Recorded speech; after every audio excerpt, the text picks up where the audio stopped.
आम्ही सांगितलेलं की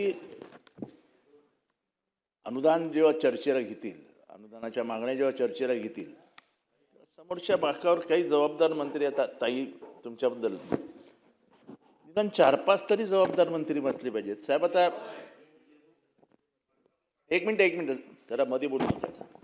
नगर विकास एवढा महत्वाचा विषय महाराष्ट्राच्या दृष्टीने एक मंत्री नाही, सामाजिक न्याय एक मंत्री नाही, गृहनिर्माण विभाग एक मंत्री नाही, पर्यटन एक मंत्री नाही, इतर मागास शासन चालवायचं का नुसतं म्हणजे आहेत चला येत आहेत जात आहेत,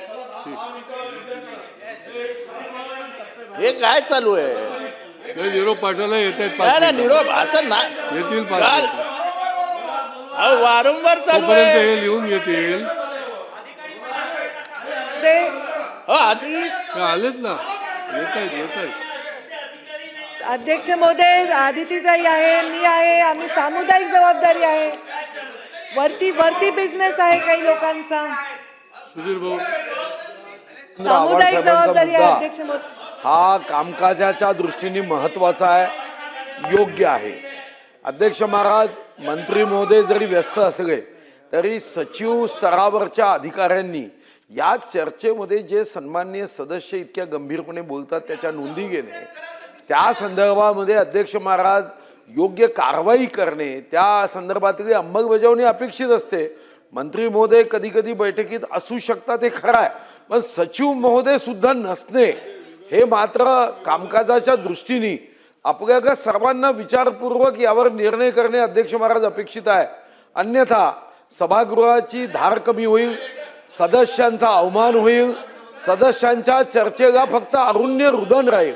म्हणून आपल्यासारखा एका सज्जन अनुभवी आमदार आज तालिका अध्यक्ष आहे आणि अतिशय चांगले निर्णय करण्यामध्ये तुमचा हात कोणी धरत नाही.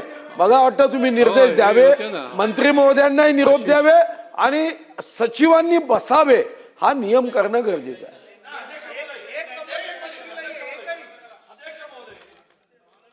अरे बाकी जण बसा. एक दादा एक मिनिट. अध्यक्ष महोदय, माननीय अध्यक्ष महोदयांनी एक मिनिट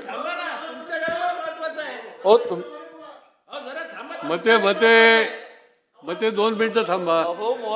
मते साहेब थांबा. अध्यक्ष महोदय बोलू नका. अध्यक्ष महोदय मोहन भाऊ मोहन भाऊ एक मिनिट.